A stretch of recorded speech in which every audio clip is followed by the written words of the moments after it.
I think, yes, please. So, coming.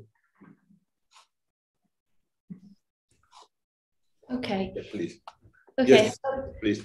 Hello, everyone. Welcome back to the second part of today's session on mental health and imposter syndrome.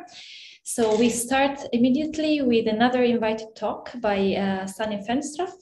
She's an assistant professor in organizational psychology at the University of Amsterdam. She completed her PhD thesis at the University of Groningen, and her research focuses on leadership, power, and the imposter syndrome phenomenon, which is exactly what she's going to talk about today, with the talk which is entitled Feeling Like an Imposter in Academia. Thanks a lot, Sanne. Please, the floor is yours.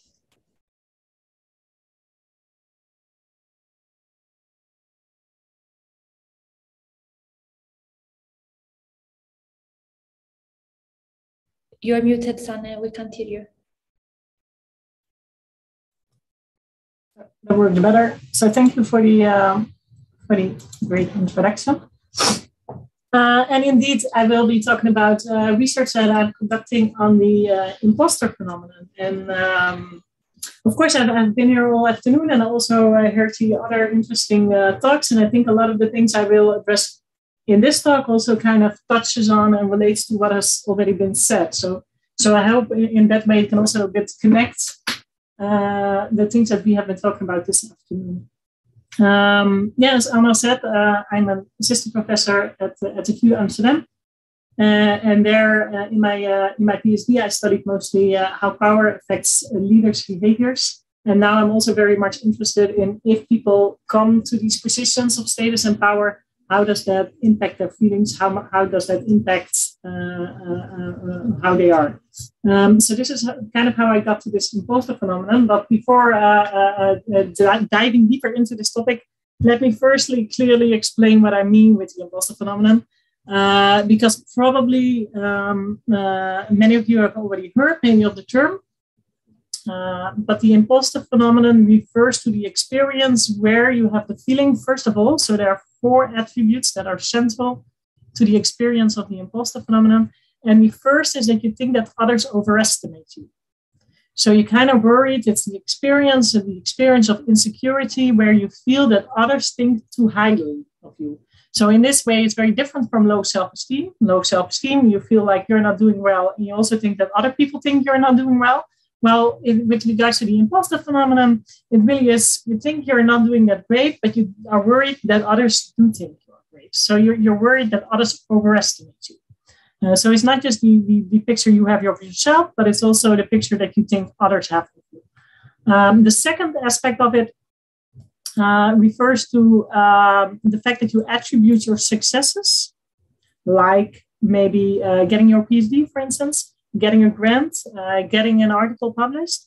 You apply that method not to your internal qualities. So you're not thinking, well, I'm a great scientist, I'm very smart, I'm very persistent, and therefore I get this grant or this prize or whatever. But instead, you tend to attribute it to external factors, such as luck or coincidence, right? So I'm promoted, I applied for this PhD position, and people gave it to me just out of luck. Maybe they weren't paying attention. So you attribute your successes not internally, but externally. Because of that, you will then feel like a fraud or an imposter. And as a consequence, you're worried that you will be found out. So this is what we mean with imposter. You're worried that others soon will discover what you already know about yourself, which is that you actually don't deserve to be there. So this is what I mean when I talk about the imposter phenomenon. So this kind of is a picture that kind of shows what happens with people who experience this imposter phenomenon, because it often happens when something good happens. So, for instance, when somebody gives you a compliment, or somebody gives you a job, or somebody gives you a promotion, your response is not, "Oh, great, I deserve this," but your response will be something along the line of, "Why have you met me? Maybe they're just trying to be nice." So again, very central to the imposter phenomenon is that you tend to not attribute your success to yourself, but instead you're attributed to maybe luck of a coincidence.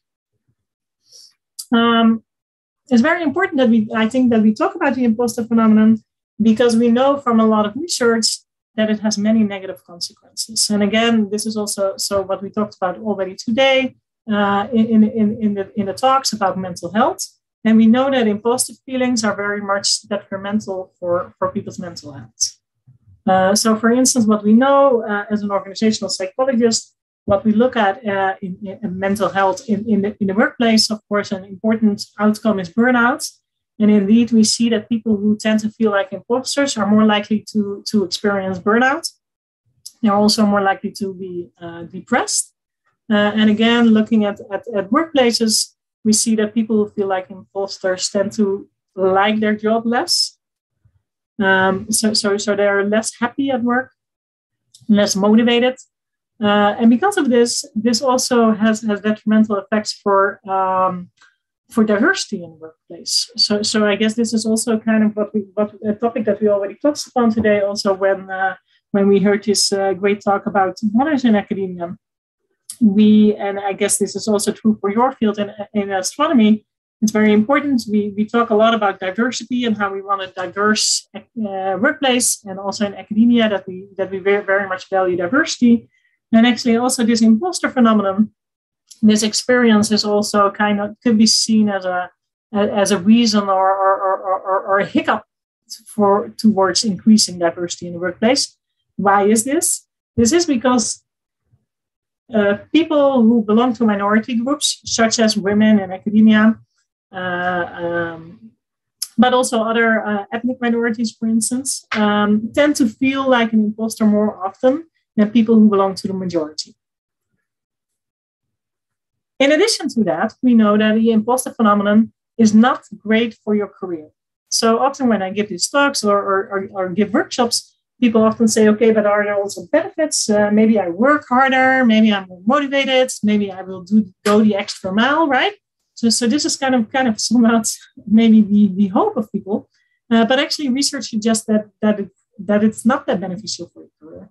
Instead, it mostly leads to what we call as psychologists self-handicapping. Self-handicapping means that you actually make your own life more difficult.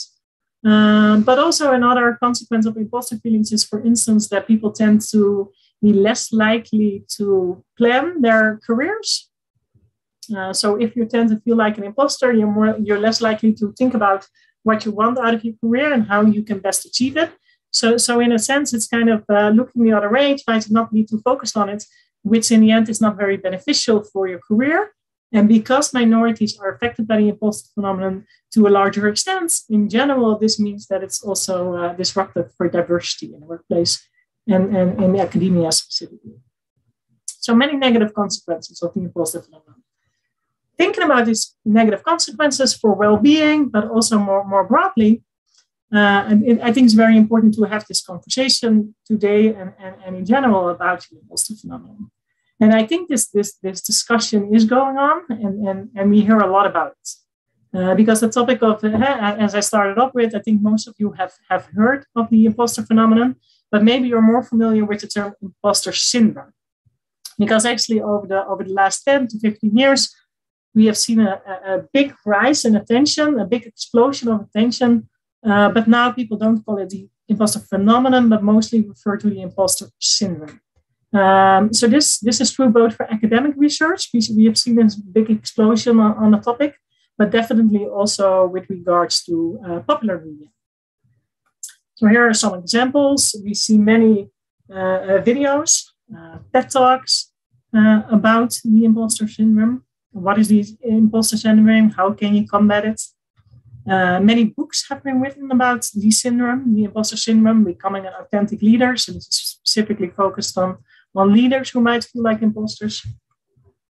Many articles have been written about it in the popular media. So yes, imposter syndrome is real. Here's how to deal with it. And maybe the biggest of them all, many blogs have been written about the topic, which mostly focus on how people, and here they've mostly focused on women, how women can battle their imposter syndrome. So this is kind of the general idea. If you look at the popular media, what it currently focuses on. So this might also be how you are familiar with the imposter syndrome as well. Another reason why we have seen this increased attention towards the imposter syndrome is also because over the last few years, many celebrities have come forward explaining their own battles and struggles with the imposter syndrome. A very famous example is Michelle Obama, who in 2018 discussed her own struggles with the imposter syndrome. So I'll give you a second to look at the quote. And basically what she's saying is that it never really goes away. Despite all of the positions and the accomplishments she has achieved in her life, she said it doesn't really go away, that feeling that you shouldn't take me that seriously. What do I know? And as he says, I share this with you because we all have our doubts about our abilities, about our power, and what power is. Other examples of famous people who've come forward to talk about their imposter syndrome is the famous actor Tom Hanks, who in 2016 said, no matter what we've done, there always comes a point where you think, how did I get here? When are they going to discover that I am, in fact, a fraud, and they take everything away from me? So this is very key, right, to the imposter phenomenon. And this is also why it often especially occurs for people who are actually doing very well. So for high achieving individuals, this is a topic, I guess, that's especially relevant. So like I said, there's this big interest in the imposter syndrome, and more people are talking about it. And I think this is very good, considering these negative consequences, etc. However, at the same time, I think it's also very important to think about the way we talk about it. This imposter phenomenon, or as we talk about it now, the imposter syndrome. And I do see some troubles with the way we are doing that now, because the current debate focuses very much on the individual. So it focuses very much on treating it as a dysfunctional personality trait. So as something that's wrong with the individual, something that comes from within the individual. The individual experiences these imposter feelings. So this is kind of this individual perspective. This individual perspective or approach, we also see this in the popular use of the term syndrome, right? Like I said, in the 70s, it was first introduced as the imposter phenomenon. But over the last 10 to 15 years, there's been a big increase in popularity, especially in popular media. And now they all call it the imposter syndrome. And this use of the word syndrome implies that we're talking about a medical model of dysfunction that originates within the individual. So it really suggests that there's something wrong with the individual. This individualistic approach we also see in the scientific literature. So the researchers who study the imposter phenomenon. So as I said, over the last 10, 15 years, we have seen a big spike of research articles that focus on the imposter phenomenon or the imposter syndrome. And of course, they try to understand where it comes from. And this research has mainly focused on the individual to understand this phenomenon. So for instance, this research has shown that personality of individuals is an important predictor of imposter feelings. So people who score high on neuroticism, which is one of the big 5 personality factors, for instance, have been shown to be more likely to experience imposter feelings at work. And of course, it's very important to get this knowledge and understand at the individual level what predicts whether people feel like imposters. But solely focusing on the individual is also a problem, I think. And now you might ask, why is that a problem? So why is it a problem if we only focus on the individual? Well, the consequence of focusing only on the individual to understand where imposter feelings come from is that our solutions are now also mostly focused on the individual. So here are some examples. Again, looking at popular media, the famous books that have been written about the topic over the last 10, 15 years. So this might be a book that you have seen before. It's a book written by Sheryl Sandberg, COO of Facebook. or Meta, I should say by now. And she has wrote this famous book called Lean In, where she talks about her struggles in general, but also about her experiences with the imposter phenomenon. And the whole book in general has the message of you as women, if you want to go up the corporate ladder, you need to lean in. So very much focuses on how women should behave differently in order to not feel like imposters. Same thing if you would Google the imposter syndrome. This is kind of what we also saw a few slides back when I showed you the popularity of the imposter syndrome. A lot of it focuses on telling specifically women how they should combat or overcome their imposter syndrome, and they even have these kind of steps, as you can see also here. Step 1, do this. Step 2, do this. Step 3, do this. Basically, the steps are not that informative because in the end, it mostly says, if you don't want to feel like an imposter, stop feeling like an imposter. That's kind of the general gist. And if you look at scientific research, the focus is mostly on clinical therapy, which of course could be a good solution, but I think it does not give us the full picture. Instead, I think it's also very important, if we look at the imposter phenomenon, that we not just focus on the individual, but also take the context into account, and especially for this talk today. So the way we try to phrase the imposter phenomenon is not so much as a syndrome or a dysfunction of the individual, but more as a normal response to a context in which individuals find themselves. So what we try to do in our research lab is try to find the contextual antecedents and solutions. So instead of focusing on what can the individual itself bring towards the imposter phenomenon, we ask how are people treated at work and how does that explain whether they feel like an imposter or not. And in general, our prediction is, our research shows that if you are in a context or situation that makes you feel like you do not fit in, that is when you mostly feel like an imposter. So give me just 1 second and I'll be right back because I have a kid who comes to interrupt. Mama moet even praten. Wil ik zeggen. Ja. Maar die post. De kast? Ja, graag. Ja. De middenlijst in een taak op heel veel mensen. Dat zou je alsjeblieft midden. En vaatwas. Sorry about that. As I said at the beginning of the talk, I'm going to integrate all the talks. So currently I'm actually giving a practical example of modern academia. So yeah, for you. Where was I? So what I was trying to say is that I think it's very important to also look at the context in which people find themselves and the situations in which that make them feel like they do or do not fit in. So this is what we're trying to do with our research. And I think this is specifically important also for this talk and for you as an audience, is that we see that the imposter phenomenon is a very important topic in academia. So that people in academia often feel like feel like an imposter. So research suggests that up to 70% of people who work in academia actually feel like an imposter from time to time. So this is pretty big statistics, which show that this is a very important topic, especially with regards to academia to look at. So this is also an example of my own experiences in academia and also towards other academics, that you might think about what kind of context in academia did make you feel like an imposter. And for me, this was very much the time where I had to defend my PhD dissertation.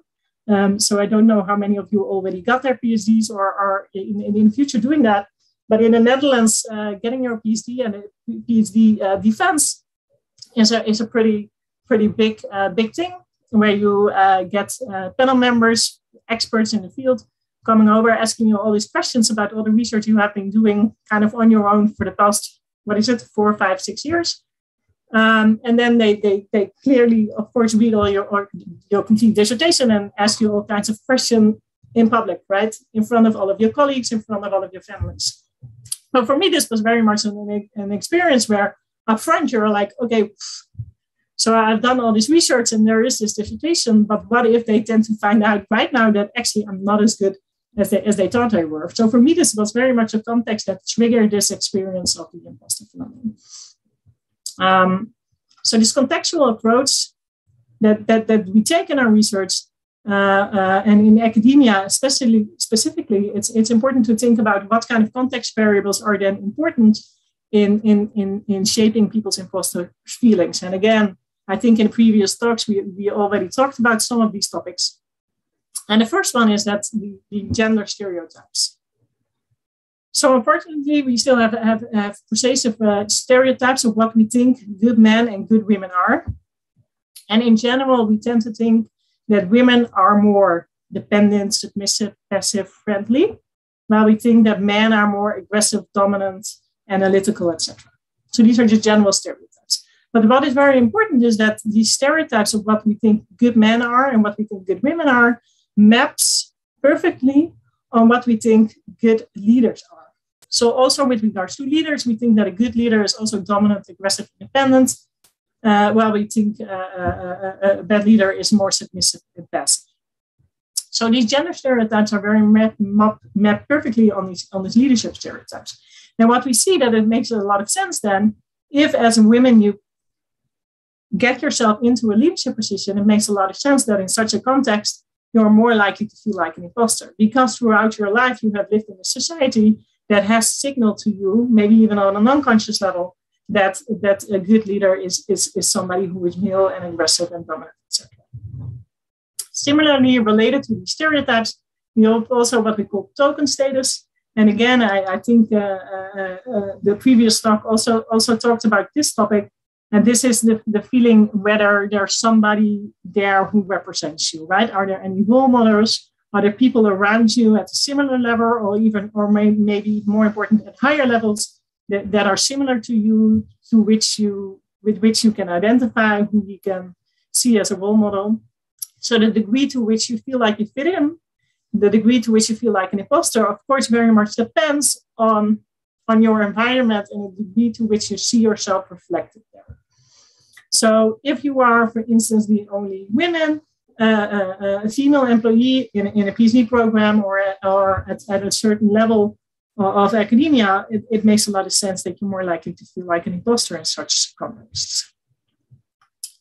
Finally, I think a very important research article that recently came out on the imposter phenomenon specifically examined the degree to which people felt like imposters in academia.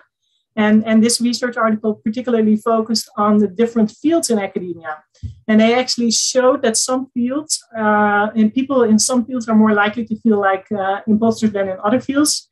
And particularly, they showed that fields that focus very much on brilliance, so who kind of state or have the implicit theory, the conviction that it takes brilliance to make it in the field, that you have to be extremely intelligent, you have to be extremely this, you have to be extremely that within this field.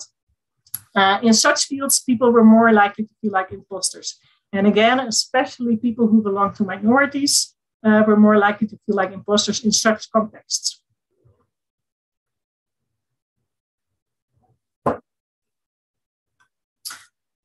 So finally, as a final note with regards to what I just said, I hope you have a bit of a good view of what the imposter phenomenon is, and also thinking about, I hope I got you thinking about how your context is also important in shaping these imposter feelings.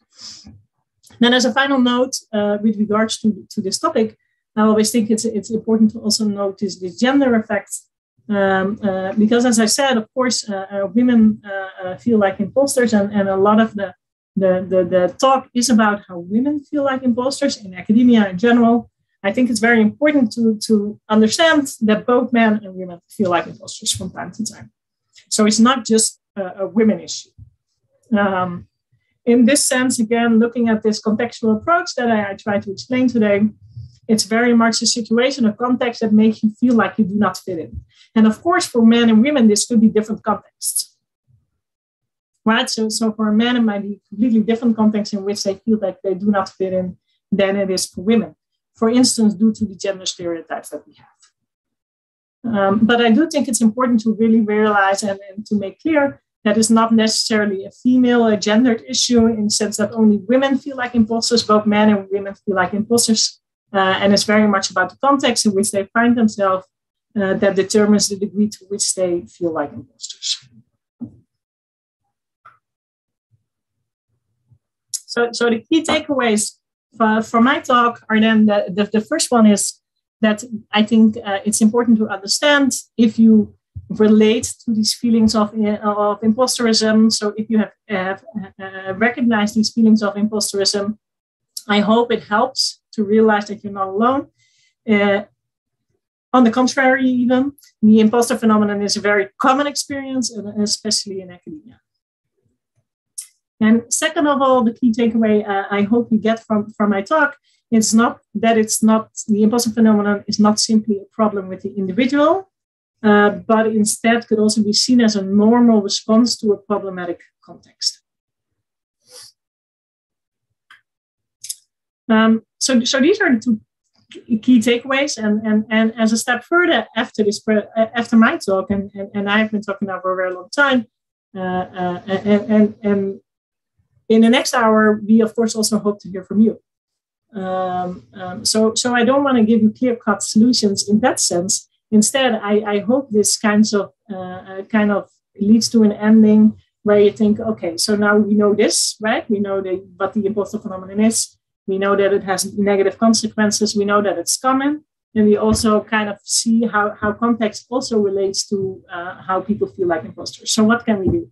And I hope that in the next hour, we can kind of have a discussion to see what we can do. And in this regard, I have suggested a few discussion points to further discuss also this topic. So in this sense, I would love to discuss with you whether you ever felt like an imposter in academia. If so, when and why? And if not, what do you think prevented it from happening for you? Because sharing that might also help the other audience members as well. What do you think could help in reducing your impulsive feelings, or what has helped in the past for reducing your impulsive feelings? And then finally, and I think this is a very important one, is also thinking about the topic of this conference, and which is about the future of astronomy, right? I think it's very important that for you to think about and discuss also among each other what you think in astronomy, your academic field. What do you feel needs to change in order to reduce imposter feelings of yourself, but also just in general? So I leave you with that for now. Thank you for your attention. Thank you very much, Sanne, for the great talk. 360 degrees talk. It was very enjoyable. So before going into the discussion, I think I would ask a couple of specific questions to your talk that we received. So I have one with one person who asked, how can one distinguish the fine line between being self-aware or if the thoughts are shaped as a result of an imposter syndrome instead? Yeah, so I think this is a very, very important question. And I think it's very much about, are you being realistic or not? And oftentimes, if your opinion doesn't match many other people's opinions, then maybe your opinion about yourself is wrong, right? So of course, if it's just one other person who says you're doing great, but in general, you don't get a grant, you don't get a publication, you don't get into a PC position unless you're actually good, right? So these kinds of things doesn't just keep happening to you just by accident. So apparently something is valuable to what you bring to it. So I think also just thinking about the longer term, thinking about whether it is indeed realistic, that keeps happening by accident, or whether indeed it may have something to do with the misperception you have of yourself. Thank you. Very, very nice answer. I see two raised hands. So Giacomo Beccari. Yeah, Sanne, thank you, Anna. I have a so I understand. So the imposter syndrome is so there is a normal response you said to us, and I was thinking I guess on the same line, for example, anxiety, it is a normal response because we react to survive basically, but then it can go into a syndrome at some point. And I was wondering, that's where I think it's relevant for us to understand how do we recognize that this reaction, that is normal, is becoming a syndrome. And I was wondering another thing, how do you distinguish, which is similar to what I asked before, how do we distinguish then imposter syndrome from lowest self-esteem? Yes, thank you for this great question. And then to begin with the end of your question, so the difference between low self-esteem, so the imposter phenomenon is very much the distinction is also about what you think others think of you, right? So low self-esteem is only about what you think of yourself, but here you also bring into account what you think others think. So that's the big difference, to also include this perspective of the other person. With regards to more of the first part of your question, so when is it detrimental? When should you do kind of, when does it really become dysfunctional? I think it doesn't really, I guess the question is not so much when does it turn into a syndrome, but more to think about, okay, what do you think for yourself? Does it have negative consequences? So I talked about some consequences that we see in research are consequences of feeling like an imposter. So these are feeling stressed, feeling less motivated, self-handicapping. So being, for instance, something that is very much self-handicapping is that you tend to not hand in a first version of your paper or an assignment because you don't think it's perfect. And you think that by handing it in, they will finally see that you're actually not as good as you thought they were, right? So maybe therefore you do not get as much opportunities for feedback, which could actually help you. So if you can discover those kinds of consequences of your imposter feelings, then I think it's very much dysfunctional for you as an academic, for your career. And then it's really important that you think about what can I do to change this mechanism. Thank you very much. Thank you. Thank you, Sana, indeed. So I see in the chat there is a question from Annalisa De Chia. So if she wants to ask it herself directly, otherwise I can read it. See.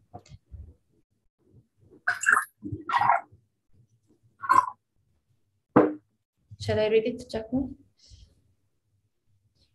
So the question is, so she says, thank you, Sane, for the insightful talk. Does positive feedback to others actually help them with imposter syndrome, or could it make people feel worse sometimes? Yeah, that's a great question. Thank you so much for sharing that. Actually, it can help. So that's the good news. So do not refrain from all the positive feedback.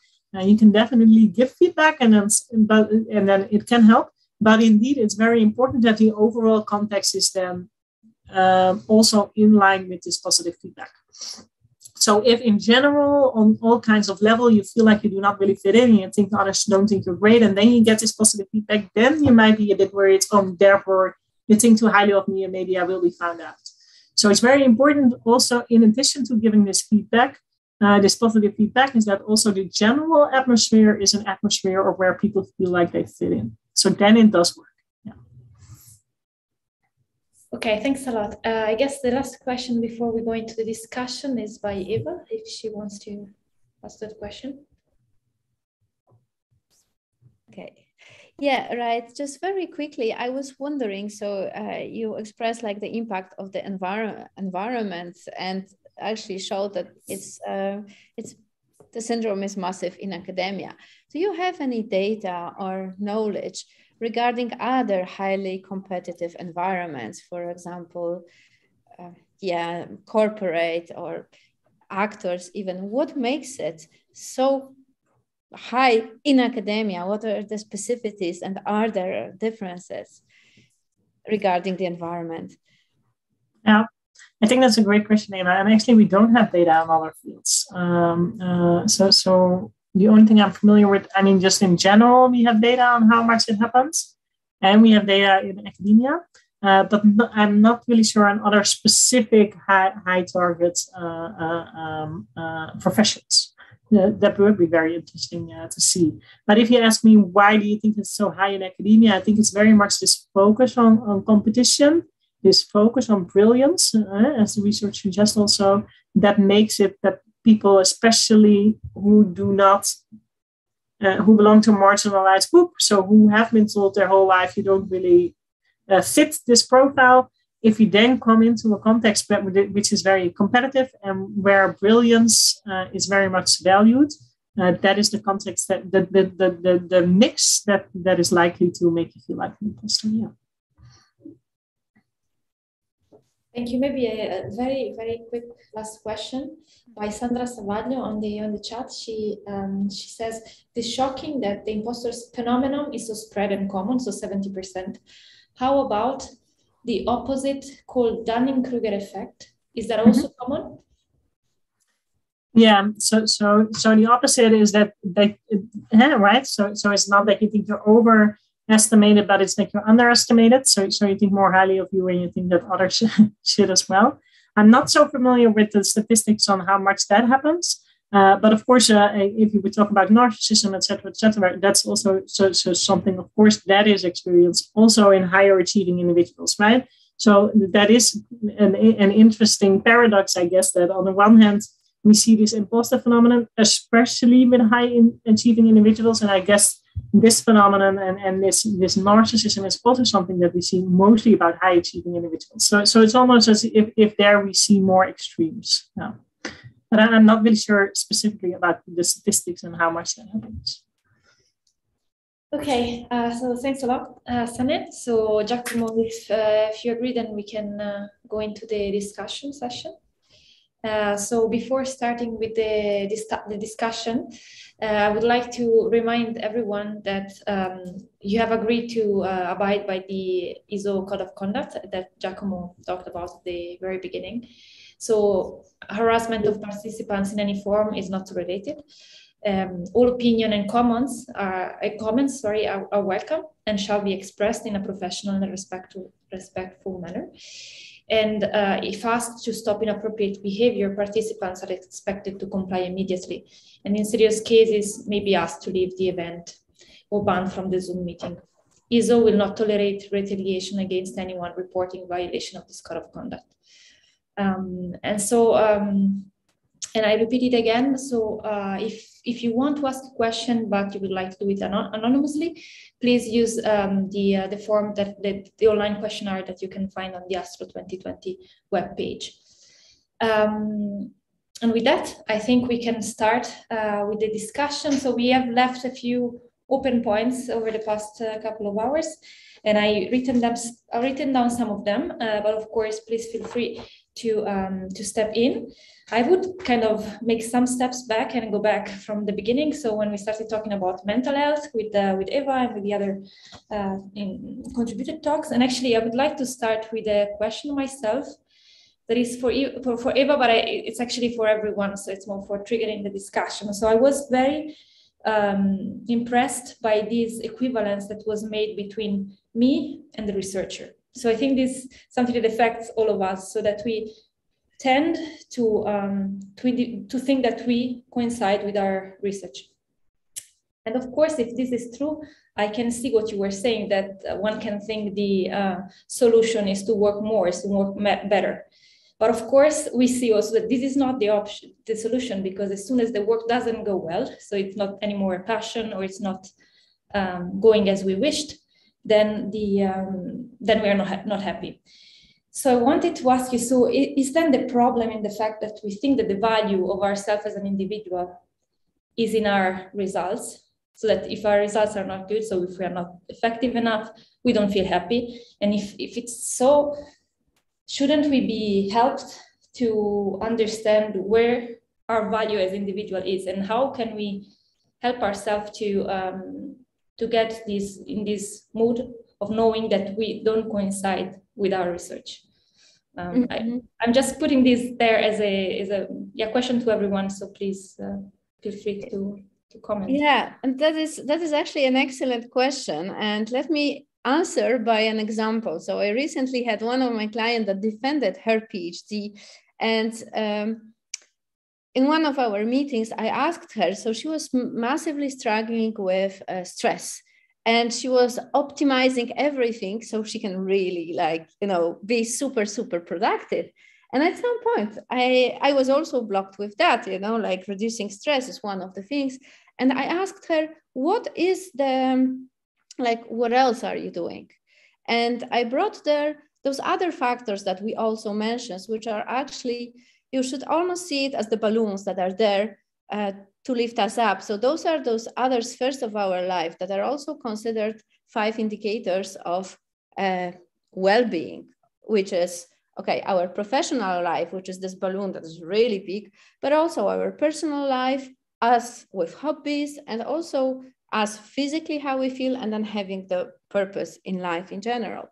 And she actually felt very offended by that question. I mean, it didn't go well, that session was difficult.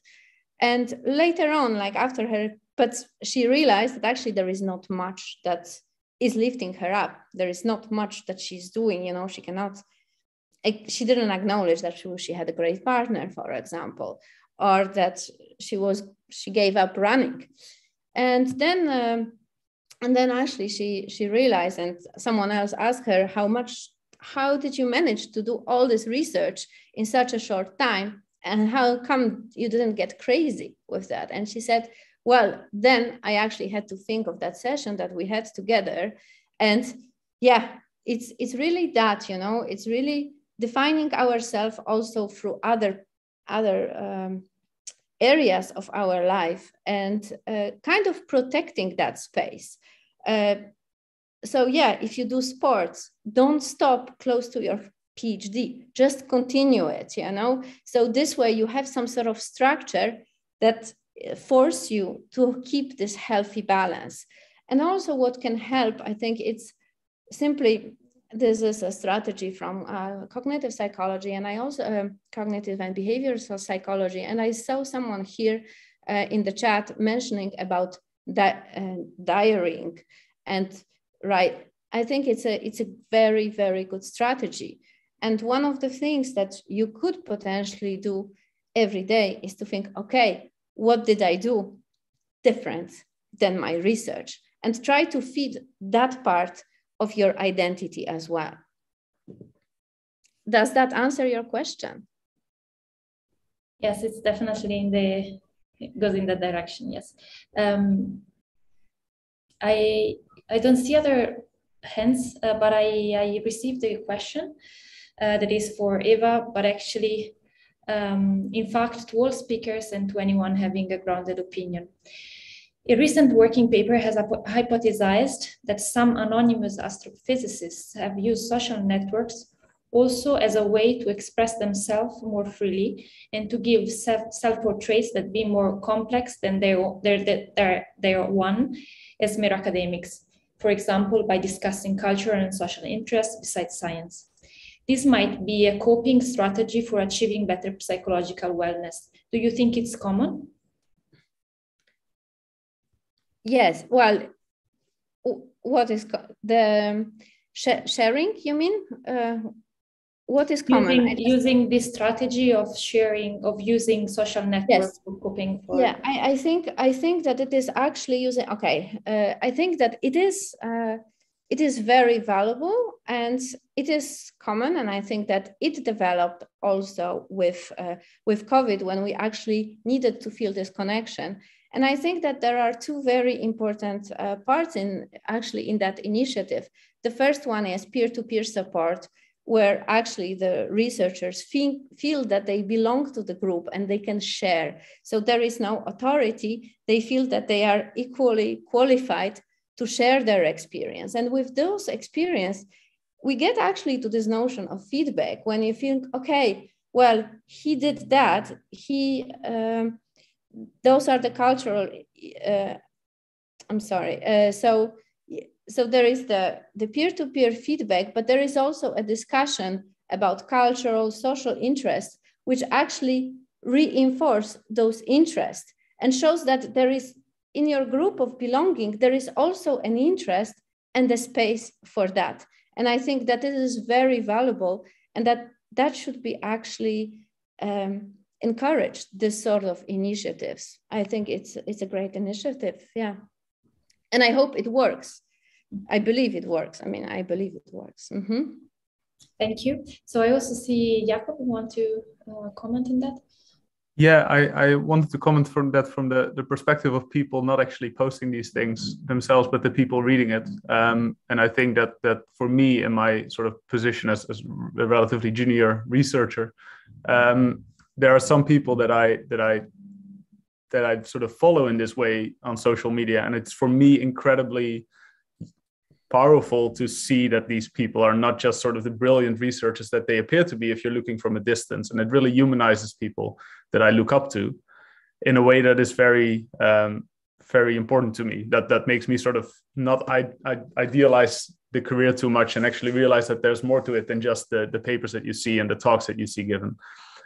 So I think for all the people that are sort of open enough to share these things on social media, I think it may not only be important for them, but also the people reading it. At least it really is to me. Thanks, Jakob. So since you mentioned again feedbacks, Eva, and it was something that people started discussing on the chat, I think we should go back to that point. So there has been a bit of discussion on whether a negative feedback is useful. Someone says yes, someone says no, someone says negative feedback is better than no feedback. And there was also another comment saying that shouldn't we also in some sense be indifferent to opinions of others to follow our path? Also, as feedback givers, should we really always give our feedback as it comes to our mind, or be more careful to let things go as they go? Mm-hmm. So this is, of course, for you, but just want to kick off the discussion. As we said at the beginning, please raise your hand. Feel free to speak. So maybe since I see, and I'll do this, I'll try to give the floor to younger people first, or people who haven't spoken so much. So just as a matter of encouraging them. So I would start with Leah, since I see her hand. Yeah, I think feedback is important because I think we should all learn how to give and receive feedback. I mean, we are a community that builds on peer review, for example. So we are a community that builds on learning from each other. It's also a bit arrogant to say, I don't need feedback, I can live without. Sorry for, I don't mean anything against the comment, just I would say, yes, we should get feedback, but also we should learn which ones we should take how seriously, and because there are different ways of receiving feedback and giving feedback. So I think it's just important that both sides learn how to do that, and we accept that we don't know and should also train this. Yeah, I think that's my opinion. And there's also negative feedback is good because you can learn from it. It's just the way it's given to you, I think, is important. Yes, I would agree with that you can give negative feedback in a constructive way so that it can be used, yes. So I see also a hand by Kevin Harrington, so please go ahead and... Sorry, maybe just if I can jump in. Yes, sorry, Eva, yes. Yeah, just to say, it's also about being able to receive feedback. So sometimes feedback doesn't come at a good moment, that we are not prepared. So it's also acknowledging it. And it's also about our ability, and I think Sana talked about it, about receiving the positive feedback. Where we are receiving negative feedback, we tend to take it very personal. Where we are receiving a positive feedback, well, it might be then coming to this imposter syndrome, like it was the luck or the circumstances, and not so much us, our work and our efforts. So I also just wanted to highlight that. Thank you. So I see Kevin. Yes, so thank you. So hi, everybody. My name is Kevin Harrington. I'm an ISO Chile fellow. And before this, I was at the Max Planck Institute for the Impulsive program, the PhD program there in Bonn. And my background involves coaching and a lot of work guiding meditations. And so this is a really passionate, a subject I'm very passionate about. And to me, feedback seems to be related to communication and obviously listening skills. And in general, everything we've talked about today has this umbrella of working with the internal environment, our internal environment. So in that sense, I think my main comment is just that I'm happy to see that the language is starting to be developed around this in such a framework that we don't only consider how important it is to do outreach, but in this regard, I would consider it in reach. And developing these skills is a very dynamic thing. So working with instances where you do get feedback requires on the fly, real-time navigation. And in that regard, a supervisor may or may not be the most appropriate person to provide that.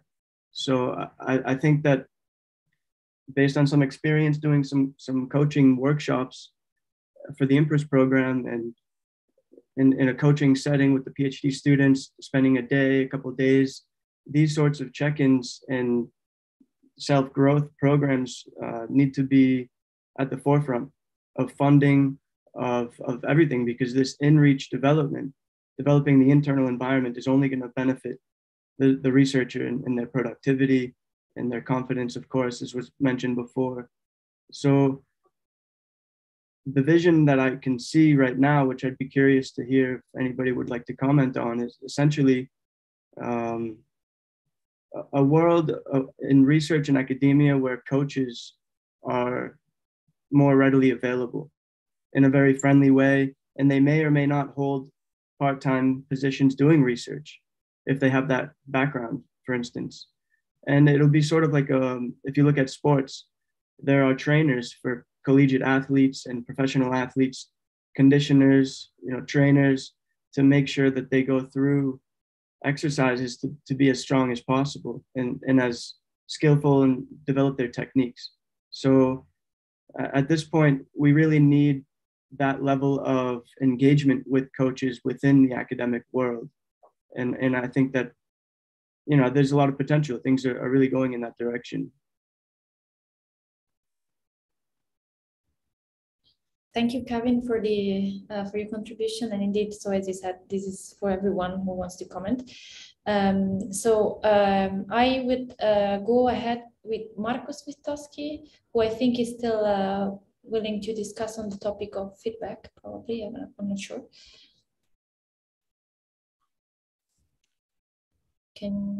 Yes, no. So I put that question about whether we need feedback, and it was probably phrased in a poor way. So somehow it caused a reaction in me that you said it's so important to have feedback to improve. And I think this is true. Of course, we need feedback to get better and to improve. But what I maybe meant is that often it's judging feedback that we tend to give in academia. So we say it's good or it's bad. And that maybe I feel like it's not so useful. So I wonder what you think about that. And also you mentioned when you, for example, submit an article, of course, you ask for feedback. So there's also solicited feedback and unsolicited feedback, that you get feedback from people you didn't want feedback. So I wonder what you think about that, if that is also important to grow or not so much. And also for the last talk about the imposter syndrome, whether the feedback culture is connected to the imposter thing. Thank you, Markus. I don't know if Eva and Sanne want to answer this question. Go ahead. No, go on. Please go on, Sanne. Please. Yeah, no, I think we already talked about feedback as well, and I think that's also a very good point. Like Eva also mentioned before, it's also very much about where are you at the moment that you get feedback, and I think that is very important. So I completely agree. Maybe the question isn't feedback good or bad. I mean, it's inherent to the academic world. I mean that's kind of what we do. We tell each other what we think of our research, right? So in a sense, it's inherent. So I guess the question is not very much I completely agree that the question shouldn't be whether it's good or bad, but very much how can we create the conditions under which feedback has the best impact, right? So you want people to learn from the feedback. You want people to read the feedback and think, oh, this is something I can improve, instead of getting all nervous or getting unmotivated, etc. So indeed, I agree with Eva that it's very much about, are you ready to receive the feedback? And then also the comment by you, sometimes you get feedback, and I guess we all know this in academia, and it's the famous, you give a talk and you ask the questions and you get the comments kind of situations where there are also moments in academia where you get feedback while you weren't really ready for feedback, right? So, for instance, in a very public situation, it might not be a good idea to give negative feedback, right? Because then it really signals a negative experience. Yeah, completely agree. Thank you very much. So I see another question by Tadeja Vesic.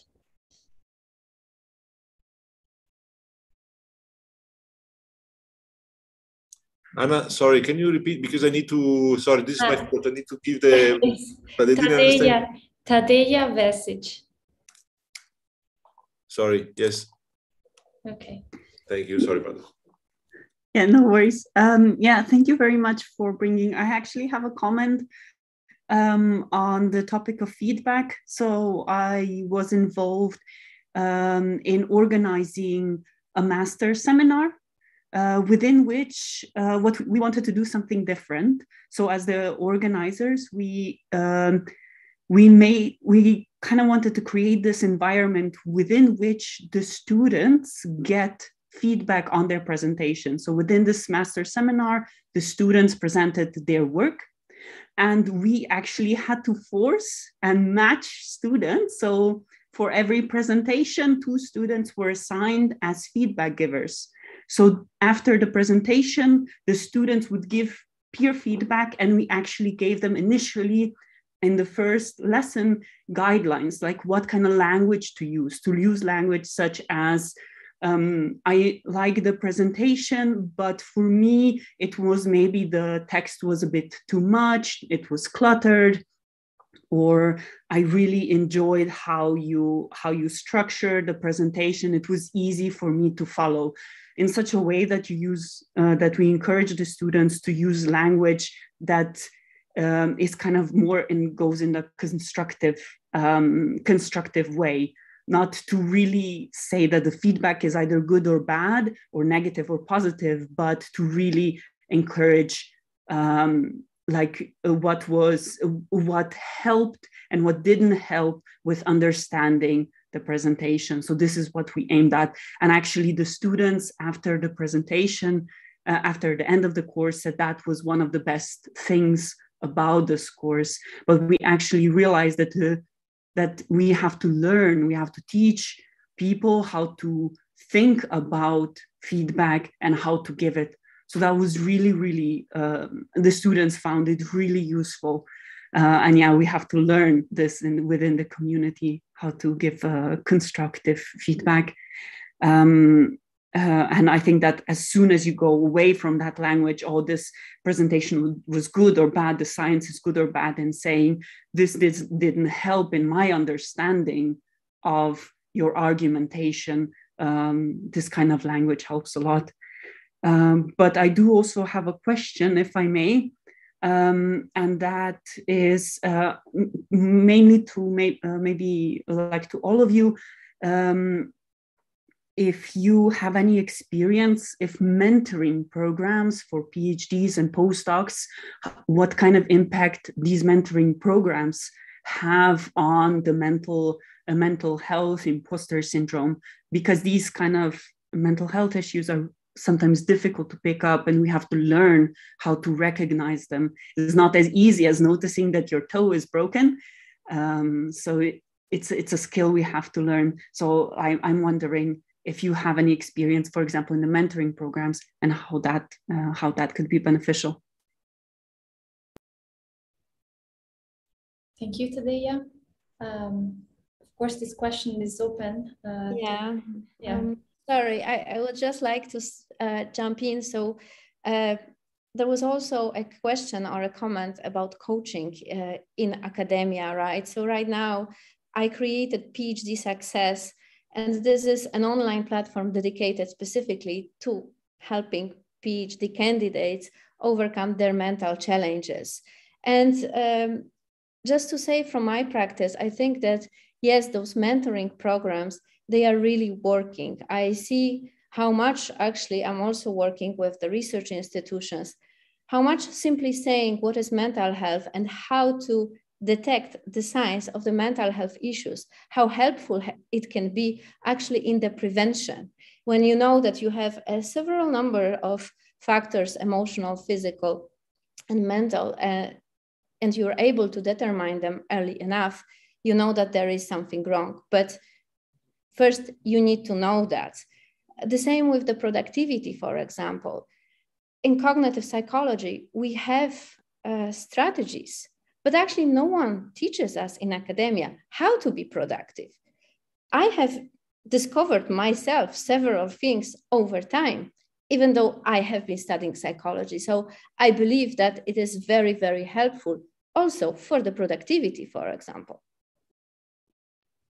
Thanks a lot.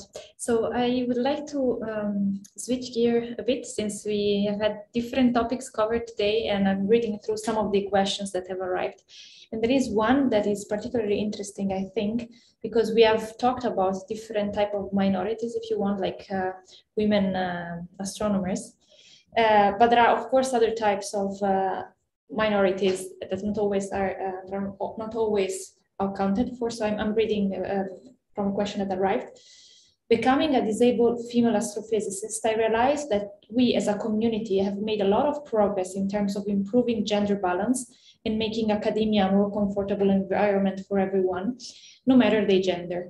But nothing is done in terms of raising the awareness of the community to handicap and getting rid of stereotypes.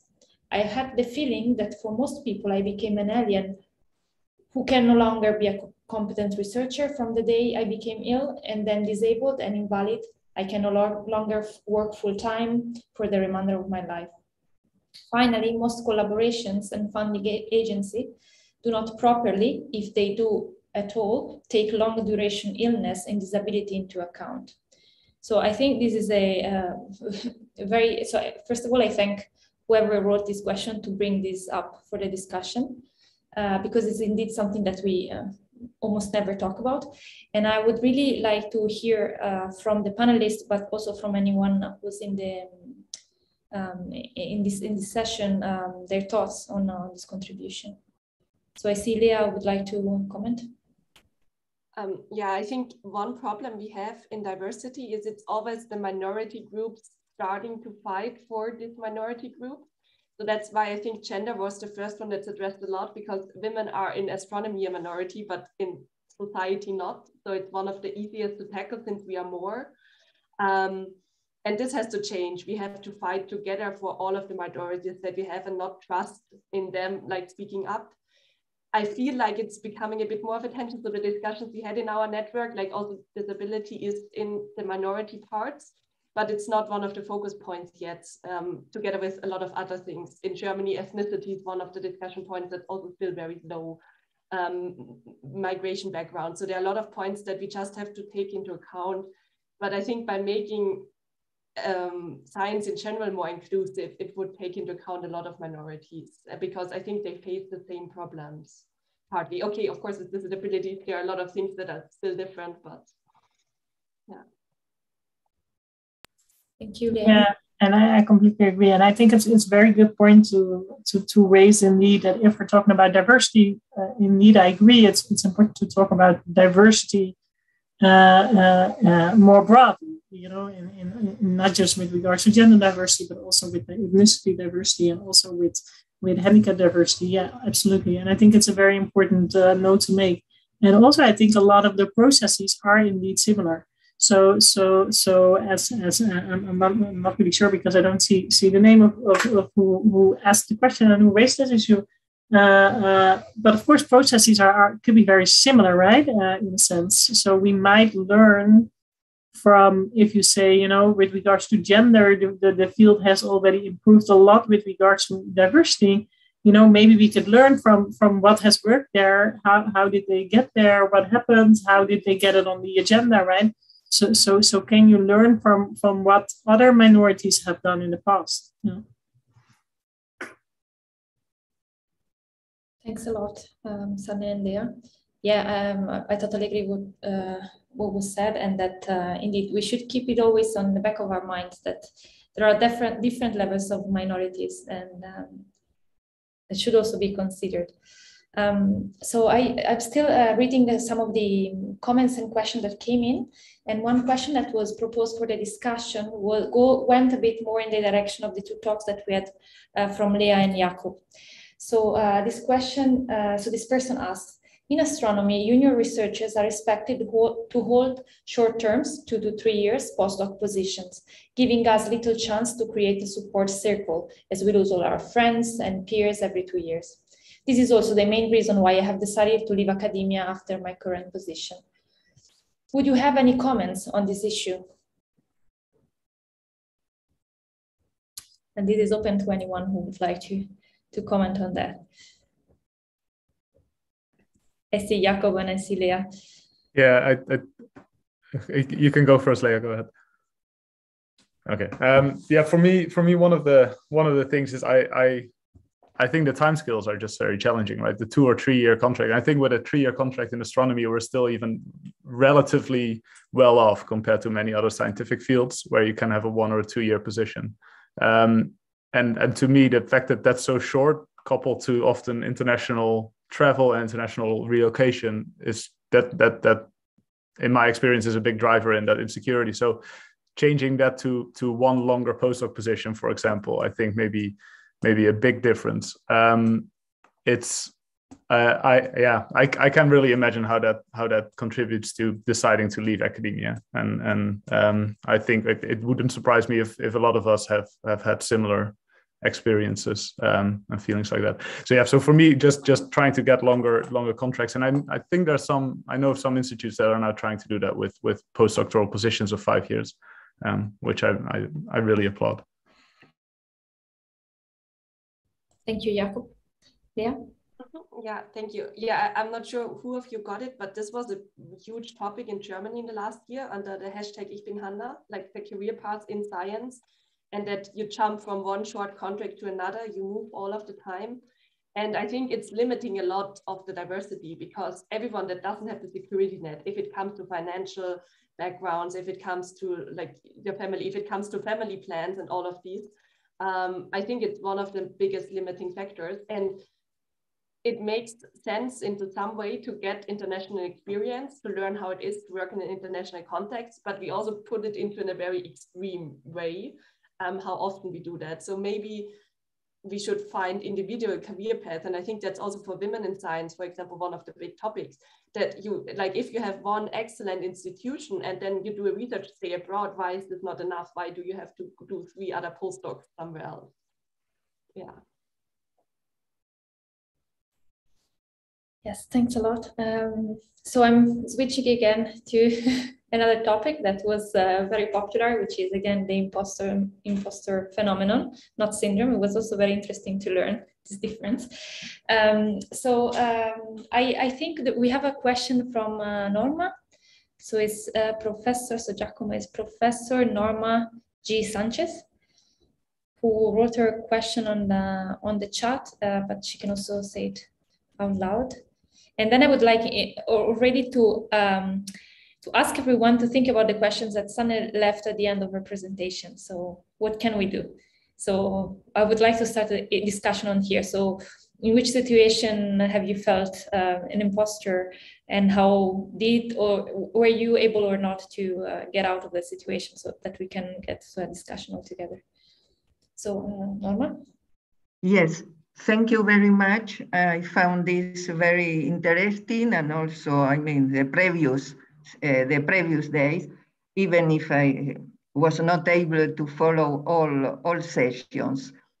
So I think, I mean, what is more surprising, if I can qualify, I mean, or approximatively qualify the issues. The most surprised subject, or what I learned here, is about this impostor syndrome, or impostor issue, and 70% in academia. It seems not be so known in all the institutions. I mean, otherwise, the trivial question to ask is why it is not taken into account by the already said committees. I mean, each institution have at official level of health to treat the health of the in academia, the health issues or the diversities or the women or minorities.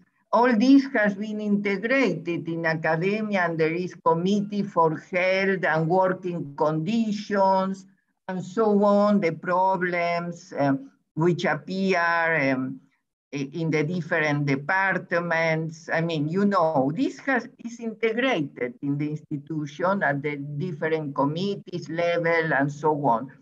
And so this syndrome in academia is very, I mean, it's very new to know. I mean, at least for me, and I have seen that I am not the only one to be surprised in some sense by this.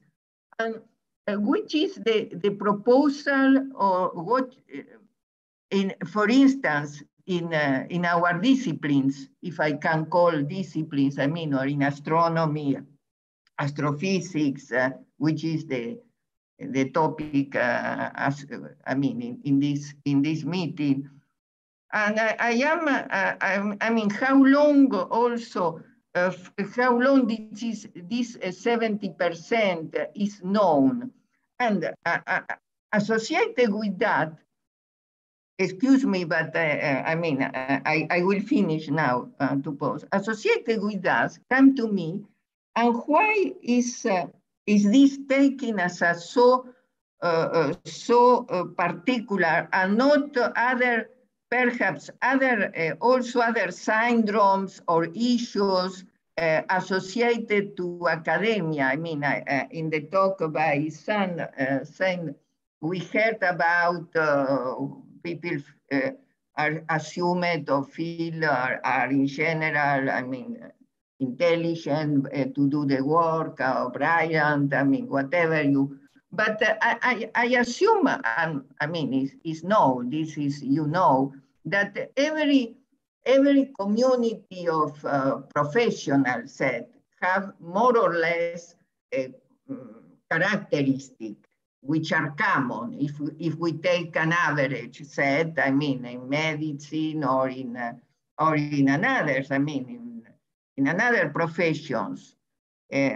So I think this is a real, a new, I mean, at least for me and for many colleagues, because I know academic, I mean, I know my communities, I know, I mean, and I am talking also at the international level, not only at in my country or in my continent. I am talking in diverse continents. And so, Norma, sorry for interrupting. What is the proposal? Thank you. If you could. Yeah. Yes.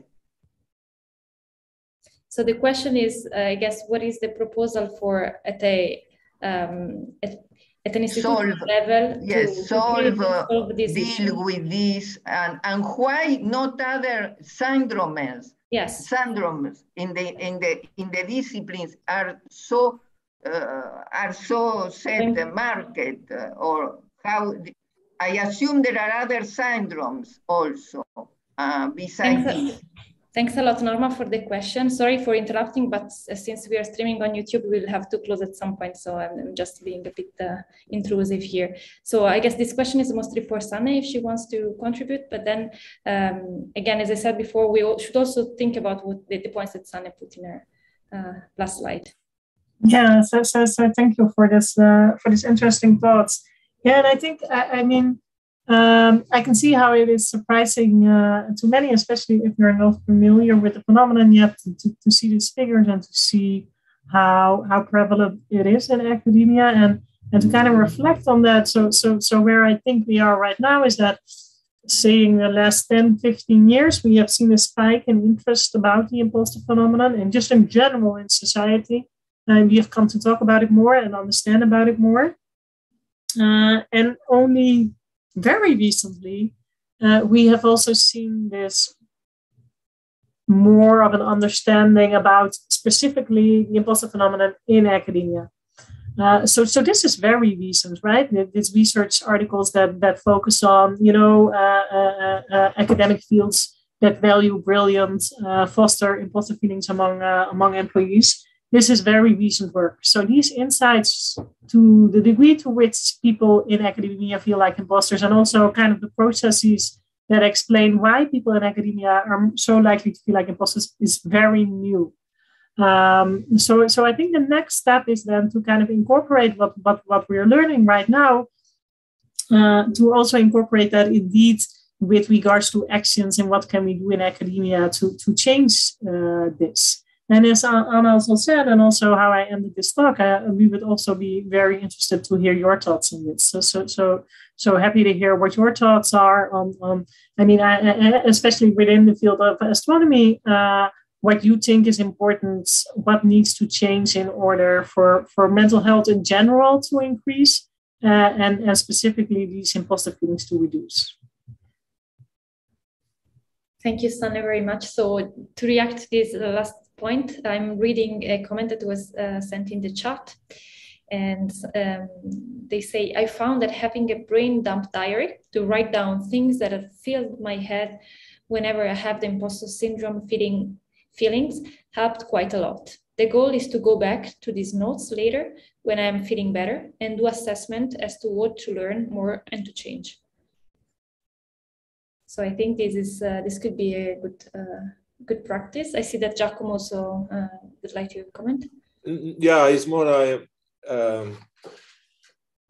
maybe I was a bit, I don't know, philosophical, I don't know, but I was thinking about the question that Sanne put at the end of our talk, and in general about several inputs that also Jacob and Lea gave us. And so I was trying to make a summary. So I was wondering, so we see, for example, it's a pity that Paula is not with us, but she showed, for example, what the studies on mothers and the difficulties of mothers.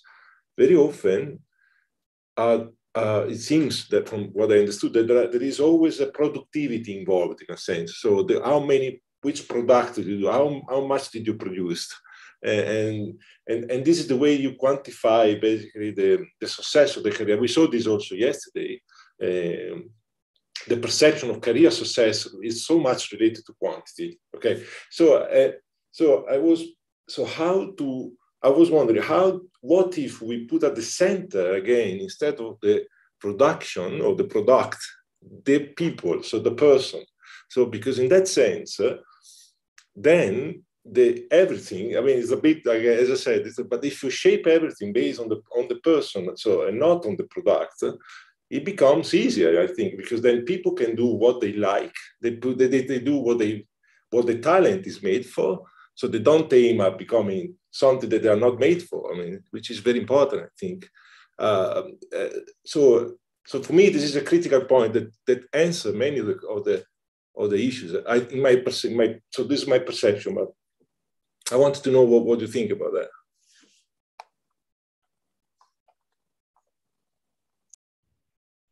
Anyone feel free to apply to this, of course. Yes, Leah? I very much like this approach because we are individuals. It's not like we are machines that can produce as many, although it doesn't make sense to produce as many papers as we're producing at the moment. I would more go for going back to like using different metrics. Like, as I said, it's not just important how good you are as a scientist, but also a lot of other skills. And also what fits one of us doesn't necessarily fit all of the others. So I think we just have to put in focus that everyone has their own way, which also means that if this way goes outside of academia, it's not a failure. Also, this should be something that's communicated because that's actually happening to most of us at some point, probably. So I think we just have to go to this individual way and foster that everyone has to find their own way to be productive in what they want to do and what helps. Yeah. Yes, thank you, Leah. And so I also agree. And looking back also at the talk by Sanne, where she said this phenomenon is a reaction to having this feeling that I don't fit. So of course, if you have a matrix that is very rigid, then you will likely don't fit. So having this awareness that we are all different and this diversity of our skills and is what actually would make an institute, a department more effective. That would probably help, I think. Also, Eva, I wanted to comment.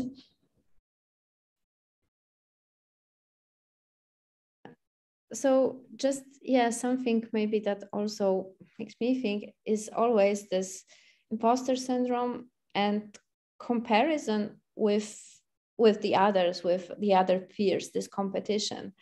And what we saw also yesterday is that the teams of researchers that are working well are those that have complementary skills. So I think that the strategy would be also just saying to yourself, okay, maybe I'm not such a good speaker or I'm not such a good writer, but I have something else. I can do this. And actually just accept that we are doing better as a laboratory when we are different and when we are complementary, rather than competing and trying to have the same skills.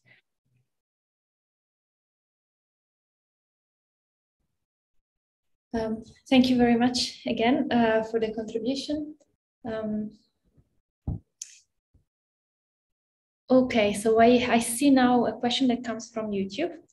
And the question reads, I'd argue that not only people in academia suffer from imposter syndrome, but also other people in higher performing roles.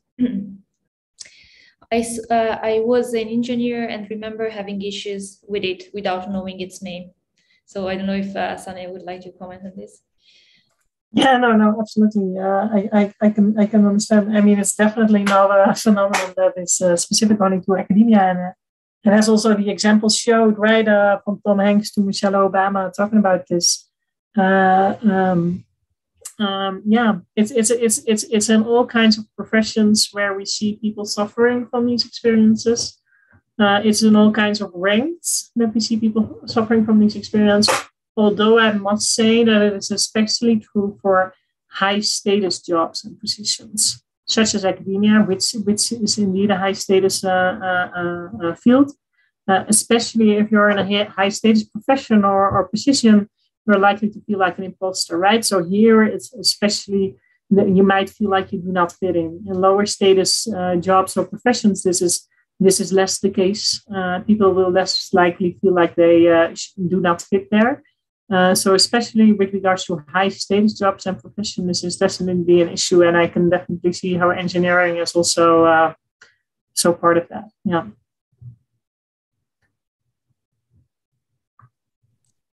Thanks a lot. So I've seen in the chat there is again some interest in the specific problem of being on short-term contracts and how these affect mental health issues. And there was a comment. I don't know if well, I'll read it. Then whoever wrote this, feel free to get into the discussion. So related to the question about moving and losing networks, another thing is that when you move, you also have to find new dentists, doctors, healthcare providers, often within a new insurance system or in another language. This is challenging for everyone, but especially those with long-term illness of health challenges. And is impactful for those with mental health, moving is hugely stressful. And at the time when you would really benefit from continued support from a psychotherapist or psychiatrist is the time when you have to sever a long-standing, deeply personal relationship and find someone new.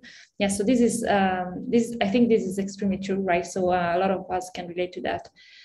So this is more to raise the point also on the discussion, and I would say also for my I don't know if anyone would like to comment. For example, also Jacobo was talking about this welcoming people who are new. So this is maybe also something that one could have in place. So to have a list of doctors who can speak English, for example, that you can suggest to people who move in? I don't know if you have any thoughts on that, Jakob. Sorry if I called you in. That's okay. No, I think, I mean, up to some point, you can probably do very practical things, right? Like that, right? Like, and I remember we used to have that when I did my PhD in Amsterdam, we used to collect resources like this for this sort of very easy practical steps. But that doesn't alleviate the problem, of course, which is that, you know, you are still having to build up these ties, and you're probably, if you were in a place with family and friends around, you're now going to a place without that family support. So I think this is one of the many examples that we've heard today of basically, if you have any sort of issue that you're dealing with, or any complication just adds up, right? And because we are in the current environment is just heavily competitive and structured in a way that is not supportive of those issues. Each one that you have adds up to the next one, and it just makes it harder and harder. So at that point, a peer network with a PDF document of you know, doctors in the area is not going to help that. I think, unless we actually change that very competitive nature of our community. Yes, absolutely, I agree. It's also true. So looking back at my experience, I must also say that sometimes we have this feeling that we are the only one dealing with this kind of problems. And we forget that every one of our peers, but even more senior people, more senior scientists, have at some stage gone through some of these problems of mobility, two-body problems. So sometimes just reaching out at the human level can be of great help, and we shouldn't forget. I mean, from both parties, like from who is already there and who is incoming, that there is some level where we can communicate on here. Okay, so let me see. So Giacomo, if you see any relevant questions that I'm overlooking, okay. Yeah, Giacomo, please go ahead. I do have since I take the privilege to be, if I have very, very, very last, because we are going to the end, I guess. But I was wondering about another important aspect that was raised. Jakob showed this, and also Lea, the fact that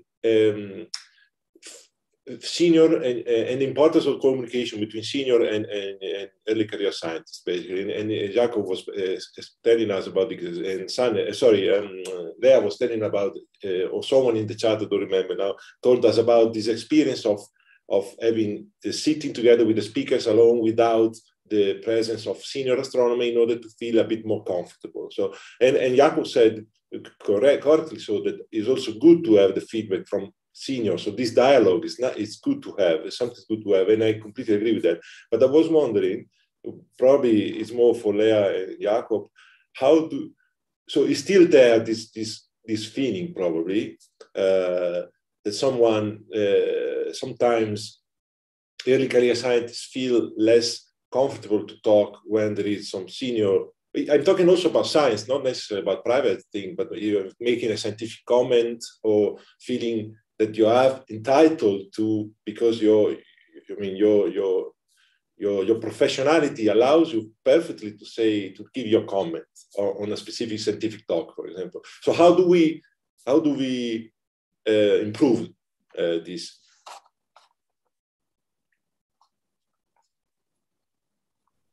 Yes, Jakob, please go ahead. Yeah, Lea, if you have any thoughts, because we were both called out, feel free to go first.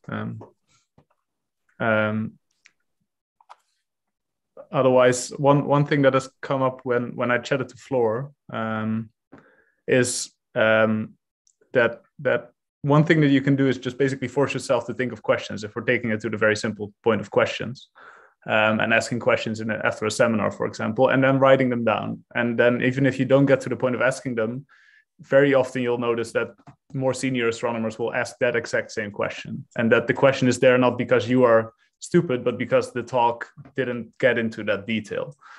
And I think that experience, that's worked for me as well. After a few times, you start to notice, okay, maybe my questions aren't actually silly, but more people will want to know this. So that's one thing that came up for her. Brilliant, really, thank you very much. No, I think that's a great suggestion, Jakob. And then I think indeed, as you say, I mean, that works if then the reaction is positive, right? Yeah. So then there's a big role also for the supervisor and as you said, for the leaders to play there, is how do you respond to questions? How do you respond to questions you think are are stupid or not? You know, how do you react to PhDs and people lower in the hierarchy? How do you respond to their input and to their voice? Is I think a very important factor there. So also not just with regards to yourself for your own experience, but also how your peers perceive it, right?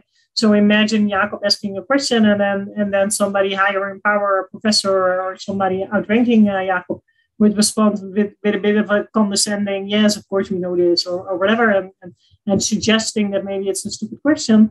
Then for the whole peer group, that would be like, oh, wow, this is not a context in which you would openly ask questions or say things.